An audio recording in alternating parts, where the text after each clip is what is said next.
लीजिए सुनिए आचार्य चतुर्सेन शास्त्री के लिखे उपन्यास वयम रक्षा माह के भाग 123 अस्त्रपाणी रावण को मेरी यानी समीर गोस्वामी की आवाज में। ज्वालामुखी के लावे के समान ज्वलंत प्रवाह की भांति राक्षस सैन्य लंका सिंह द्वार से बाहर निकली। हजारों दुदुम्भियां गड़गड़ाती, शंख श्रृंगी नाद करती, जयध्वनि से मेदनी को कंपाती, हय दल के पदाघात से उड़ी धूल से सूर्यमंडल को अंधकारावृत करती हुई प्रलय ज्वाला सी मृत्यु की कराल जिह्वा-सी। राम ने असंयत होकर विभीषण से कहा, हे लंकेश्वर, ये प्रलय मेघ के समान प्रचंड राक्षस सेना आ रही है। पुत्र शोक दग्ध रावण इस प्रचंड सेना में कौन सा है? इस वीर वाहिनी के नायक कौन कौन है? सो अनुग्रह करके मुझे बताओ। विभीषण ने कहा, राघव, कटक के आगे आगे बाल रवि के समान जो तेजस्वी पुरुष स्वर्ण खचित पर्वत के समान दिग्गज हाथी पर आ रहा है, वो धीर वीर मातुली अकंपन है, जो लंका का प्रधानमंत्री है। इसके पीछे सिंह की ध्वजा वाले रथ पर आरूढ़ नील मेघ के समान अतिरथी महोदर है। स्वर्ण के साजों से सज्जित चपल अश्व पर जो योद्धा भारी शूल लेकर चल रहा है, वो वज्र है। उसके वाम पार्श्व पर काले अश्व पर सवार त्रिशूलधारी त्रिशरा है। मेघ के समान स्वरूप वाला विशाल हाथी पर धनुष बाण लिए कुंभ चल रहा है, और उसके पीछे स्वर्ण रथ पर जो सहस्त्रों घंटियां बजाता आ रहा है, ये अपराजेय निकुंभ महारथ है। उसके दाएं भाग में अश्व पर सवार अग्नि के समान तेजस्वी पुरुष जो धनुष बाण लिए है, नरांतक है। धनुर्धरों में अग्रगण्य और भयंकर भूतों से परावृत रत्न जटित रथारूढ़ मंत्रियों और सेनानायकों से रक्षित पर्वत के समान अचल बंदीजन वंदित, जिसके मुकुटमणि धूप में रवि रश्मि की भांति दे दीप्यमान है, और जिसके मस्तक पर चंद्रमा के समान श्वेत छत्र लगा है, वो रक्षपति महिदेव जगज्जयी रावण है। राम ने कहा, राक्षस राज रावण का तेज तो अपरिसीम है। इसकी अंग सुषमा देवताओं से भी अधिक शोभायमान है, और इसके पार्षद भी बड़े तेजस्वी प्रतीत होते हैं। कौन कहता है कि लंका वीरों से शून्य हो गई है? राघव, जिस प्रकार महातेज रावण इन भयानक आकृति वाले भूतों से घिरा है, उसी प्रकार इसकी अंतरात्मा भी कलुषित है। यही कारण उसके प्रबल पराक्रम के भंग होने का है। राम ने वानर कटक के व्यूह पर एक विहंगम दृष्टि डाली। दोनों सैन्य परस्पर निकट होने लगीं। दोनों सैन्य वीर दर्प से गरज रही थी। राम अविचल भाव से व्यूह में खड़े थे। उनके पीछे लक्ष्मण, हनुमान, जाम्बवंत और विभीषण थे। इसी क्षण सुग्रीव दुर्धुर्ष वेग से उछलकर रावण के व्यूह में घुस गया और अपनी वज्र गदा घुमाते हुए रावण के निकट पहुंच फुर्ती से धनुष की नोक से रावण के मस्तक पर से मुकुट गिरा दिया। राक्षस सैन ने इस हस्त लाघव को लक्ष्य नहीं किया।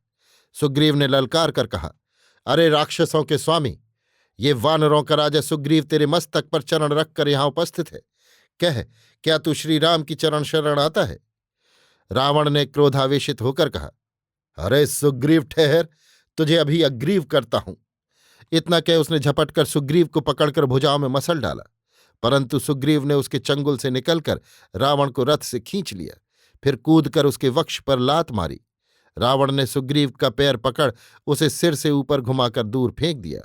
इतने में सहस्त्रों राक्षस शस्त्र ले सुग्रीव पर टूट पड़े। सुग्रीव पर ये महासंकट आया देख वानर सैन्य में आतंक फैल गया। राम का संकेत पा तुरंत ही जाम्बवान, हनुमान, अंगद, नल, नील, गयंद, गुल्मपति राक्षसों को चीरते हुए वानरेंद्र के निकट जा पहुंचे और उसे घेर अपने कटक में ले आए। राम ने सुग्रीव को छाती से लगाकर कहा, वीर शिरोमणि, तूने ये कैसा दुस्साहस किया? मुझसे बिना ही परामर्श किए? राजा को ऐसा साहस नहीं करना चाहिए। भविष्य में ऐसा न करना।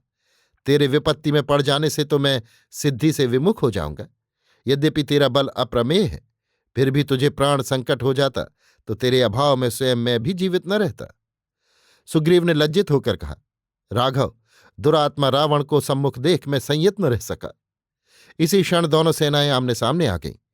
राक्षस सैन्य ने पर्वत के समान अचल वानर सैन्य को देखा। वानरों ने काल मेघ के समान राक्षस सैन्य को देखा। दोनों सेनाओं के तुमुलनाद से पृथ्वी कांपने लगी। काल सर्प के समान बाण छूटने लगे। उन्होंने आकाश मंडल को छा लिया। दोनों ओर से भट खड्ग शैल शक्ति शूल ले लेकर एक दूसरे पर पिल पड़े। एक मुहूर्त के भीतर ही रणभूमि रक्त से भर गई। मित्र शत्रु का भेद भी न रहा। वीरों से वीर परस्पर गुंथ कर लड़ने लगे।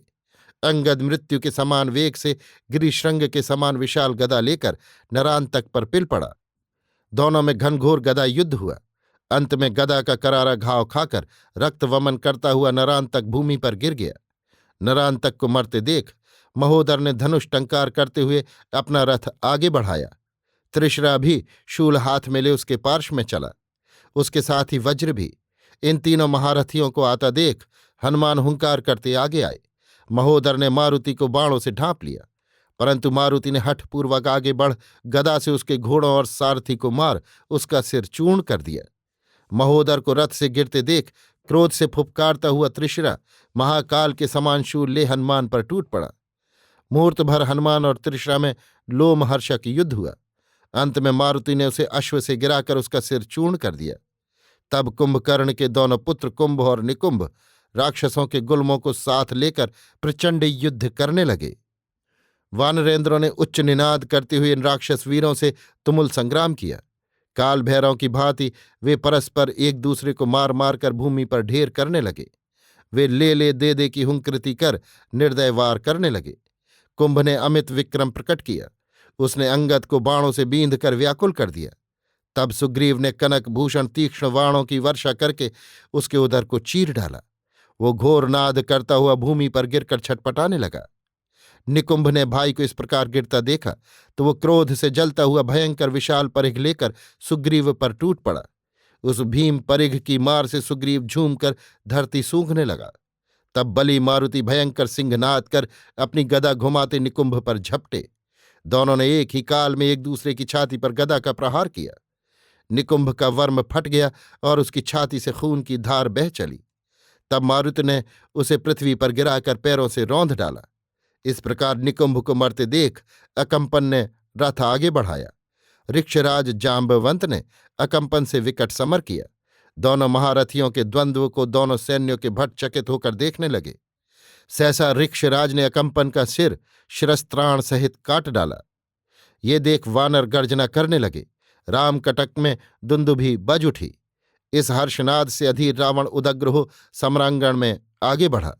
अपने महारथियों का इस प्रकार विनाश होते देख रावण ने अमर्ष में भरकर सारथी से कहा, अरे आज पुत्र इंद्रजित के हत हो जाने पर इंद्र लंका में आया है। तनिक देख तो वो किधर है, हमारा रथ वहां ले चल। सारथी ने वायुवेगी रथ आगे बढ़ाया। रावण मायास्त्रों को चलाता इंद्र के व्यूह को छिन्न भिन्न करता हुआ देवेंद्र की ओर बढ़ता चला गया। हठात कुमार कार्तिकेय ने अग्निरथ में बैठकर रावण का मार्ग रोक लिया। कुमार को सम्मुख देख रावण रथ रोक हाथ जोड़कर बोला, देवकुमार, ये दास तो भगवान रुद्र का किंकर है। देवाधिदेव ने मुझे रौद्र तेज से संपन्न किया है। आपको मैं कैसे वैरी दल के साथ देख रहा हूं। नराधम राम पर आपका इतना अनुग्रह क्यों है। छली सौमित्र ने अधर्मपूर्वक मेरे पुत्र का निरस्त्र वध कर अपने हीन कुल को कलंकित किया है। आज मैं उसी कपटी योद्धा का वध करूंगा, कृपा कर राह छोड़ दीजिए। कुमार ने हंसकर कहा, रक्षपति, आज मैं देव कार्यरत हूं, तू मुझे युद्ध करके आक्रांत कर। तब रावण ने हुंकार कर कुमार पर आग्नेयास्त्र छोड़ा। कुमार कार्तिक शरजाल में छिप गए। इंद्र ने पुकार कर कहा, हे शक्तिधर, रावण रौद्र तेज से परिपूर्ण है। देखो, मैं अभी उसका दर्प दलन करता हूं। इतना कह देवेंद्र ने सहस्त्रों गंधर्वों को रावण पर आग्नेयास्त्र वर्षा करने की आज्ञा दी। रावण ने दुर्धुर्ष वेग से दिव्यास्त्र का निवारण कर ऐरावत के मस्तक पर तोमर का प्रहार करते हुए कहा, अरे निर्लज्ज, तेरी ही कुटिलता से मेरे पुत्र का वध हुआ। अब तूने पुत्र के वध होने पर लंका में आने का साहस किया, पर आज तू मेरे हाथ से लक्ष्मण की रक्षा नहीं कर सकता। इतना कहकर क्रोध से अधीर हो अपना विकराल परशु ले रावण रथ से कूद पड़ा और उसने ऐरावत को परशु की मार से व्यथित कर दिया। ऐरावत भूमि पर गिर गया। तब इंद्र ने हाथी से कूदकर रावण पर वज्र का प्रहार किया। इसी समय मातली इंद्र का रथ ले आया। रावण भी रथ पर आरूढ़ हुआ। दोनों भयानक महास्त्रों को धनुष पर चढ़ाकर छोड़ने लगे। इसी क्षण रावण की दृष्टि दूर क्षेत्र में युद्धरत सौमित्र लक्ष्मण पर पड़ी। वे कभी रथ पर चढ़कर और कभी रथ से उतरकर युद्ध कर रहे थे। लक्ष्मण को देखते ही रावण ने गर्जना की। उसने कहा, अरे पुरंदर, देवकुल कलंक, दास, आज मैं तुझसे अब और युद्ध नहीं करूंगा। आज उस कपटी पामर सौमित्र को मारूंगा। तू इस पृथ्वी पर एक दिन और निर्विघ्न जीवित रहे। वो भैरवनाद करता हुआ आगे बढ़ा। ये देख विडालाक्ष का वक्ष चीर मारुति हनुमान रावण के सम्मुखा गदा घुमाने लगे। रावण ने अनवरत बाण मारुति पर छोड़कर कहा, हट रे बर्बर, मार्ग छोड़कर दूर हट। अरे पामर, पर्दारारत, लोभी, चोर, तनिक ठहर तो। हनुमान ने गदा घुमाकर रथ पर प्रहार किया। रथ चक्र भंग हो गया। इसी समय सुग्रीव भी उदग्र का वध कर वहां आ पहुंचे।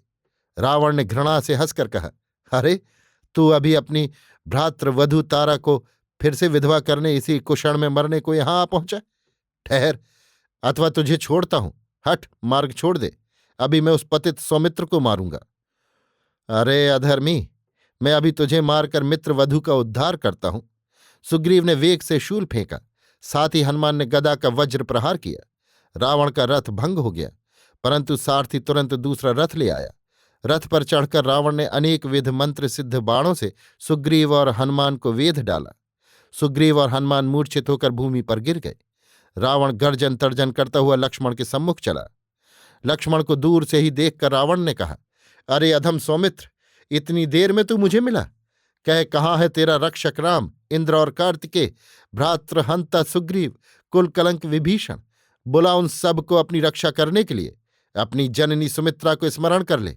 आज मेरे रसोइये तेरे ही मांस से मेरा भोजन बनाएंगे।